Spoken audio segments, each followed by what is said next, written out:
And if you question the prevalence of conspiracies today, all you have to do is go to any courtroom, and you'll see every day there are trials going on involving conspiracies in the marketplace, conspiracies within families, consumer conspiracies, conspiracies to defraud the public, and there are all kinds of conspiracies. But these people think that when we deal with political office, where the stakes are the highest of all, that somehow people that gravitate into politics become very saintly.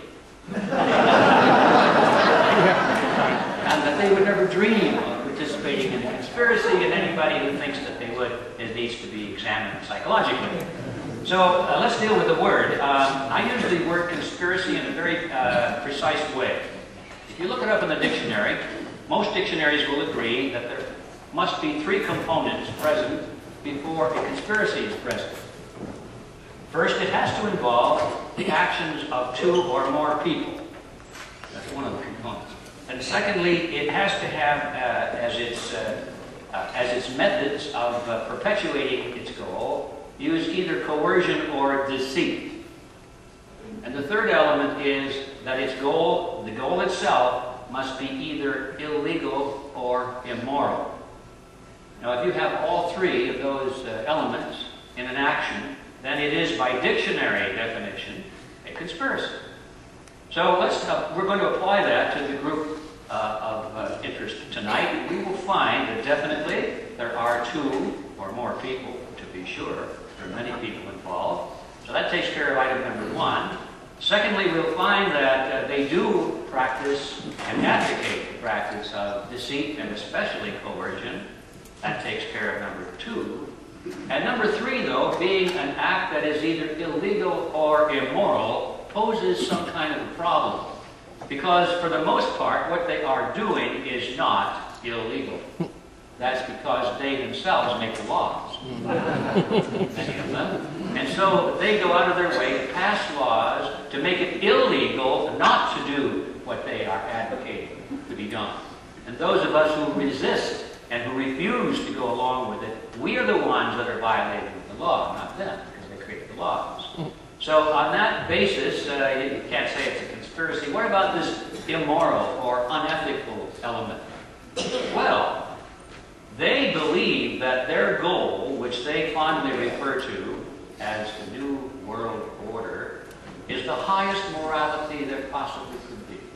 And that those like you, some of you in this room, no doubt, might not like what they're trying to do. You and I are the mental retards. We're the ones that are immoral and unethical, and we're too dumb to know what's good for mankind or good for America, and we're the ones that are the ones who are unethical. They are literally, in their minds, following what they consider to be a higher ideal. And so in their minds, what they are doing is not unethical or immoral at all. So, in their minds, therefore, and in a strict definition of the term conspiracy, they are not conspirators. However, in the minds of most of us who do not like what they're trying to do, and do not like being forced, coerced, and deceived to live under a system of totalitarian dimensions, I think we are entitled to refer to it as a conspiracy because we think that these goals are unethical, if not immoral. So having made that distinction, I think most of you in this room would agree with me that we are talking about a conspiracy. And even if you disagree with that, at least you understand the framework within which I use that word. Okay, we got that out of the way. Quigley described this conspiracy in two books that he wrote. One is called Tragedy and Hope, and the other one is The Anglo-American Establishment. These are rather dull history books. I would never recommend reading a book that dull, except for the fact that about every 20 or 30 pages there's a paragraph or two that'll knock your socks off because of the information that is revealed. So I do urge that you get both of these books. I have a feeling they're probably on the bookshelves at the brave new bookstore. And if you haven't read them, you should, or at least borrow a copy and read them. You're going to have to do it, first of all, to verify that the quotations that I'm going to give you presently are really in there. You might question whether these are accurate or not. Now these two books basically are histories of this group. And these were not meant for mass consumption. These books were not meant to be bestsellers. They were meant to be read by the academics who wanted to know about these things. They were meant to be read by people who were part of this conspiracy, who wanted to know its history, who wanted to know more about its breadth and depth and how many things it had accomplished and how many ways in which it worked. It was kind of a primer for those who felt they wanted to be in its service. It was not meant to be read by folks like us. And when it started to be read by folks like us, and started to be quoted and passed around groups that were resisting the New World Order, then they decided to pull the book. And the publisher, which was Macmillan and Company, actually let the book go out of print, much to the chagrin of Carroll Quigley. Quigley himself could not understand why Macmillan refused to reprint the book. It sold out very quickly, and people who wanted to buy it were told by Macmillan and Company that there was no demand for the book, and they were letting it go out of print. And Quigley himself knew that that was not true, because he had letters in his briefcase from hundreds and hundreds of people who said they wanted to buy the book, and they were being told it was not available and so forth.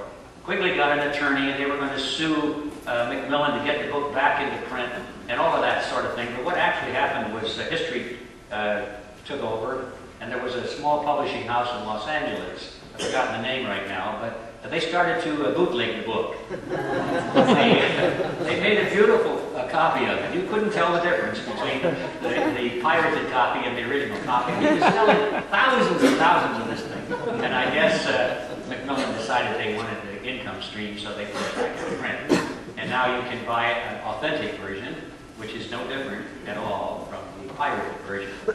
Okay, that's just a little side. I thought, this is a heavy topic. We need to laugh a little bit along the way, some of the little things. But Quigley died without ever really understanding, I think, understanding the damage to this group that wide understanding of his own books could be. I don't think he really understood that at all. All right, what did he say? Now, I'm going to summarize the story that Carroll Quigley presented in his two books.